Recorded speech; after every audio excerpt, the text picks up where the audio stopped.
Here on the show, we like to put a spotlight on the farm women's group, Common Ground. Common Ground is a group of farm women who want to be a resource for consumers who want to know more about how their food is grown.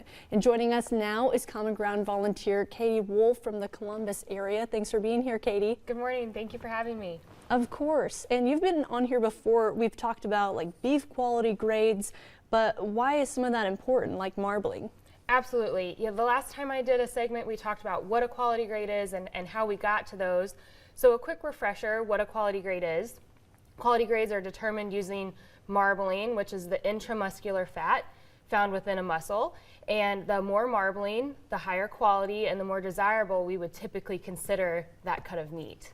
Yeah, I mean, steak is my favorite.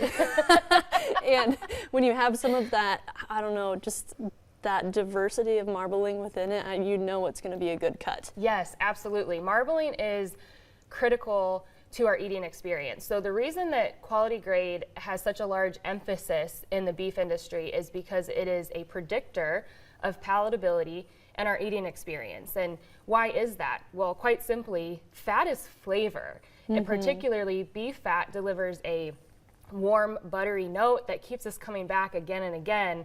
But fat also has some other properties that impact our eating experience, and that is largely due to its lubrication effect that it has in our mouth.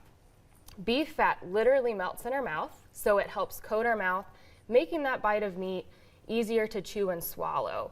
And then not to mention, fat will break up the muscle fibers, so it's physically easier for us to bite through a cut of meat that has a greater amount of marbling in it than one that does not.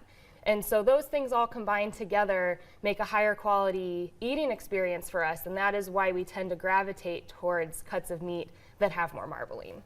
I didn't think about that. But yeah, with that being said, what should people be looking for at the meat counter? Great question. So as 4th of July is around the corner and we're all getting ready to grill, and if you're going to the meat counter, you want to try to find a steak that is a bright cherry red color, and I brought some examples today. So this would be an example of a cut of meat that falls into the choice category. It has a lot of evenly distributed marbling. This is a steak that would be something that we consider select. And so choice is higher quality than select.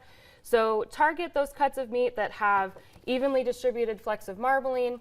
In terms of thickness, I like to recommend anywhere between 3/4 of an inch to 1.5 inches. Anything that's greater than 2 to 3 inches, we're starting to talk about roasts, and those require a different cook method.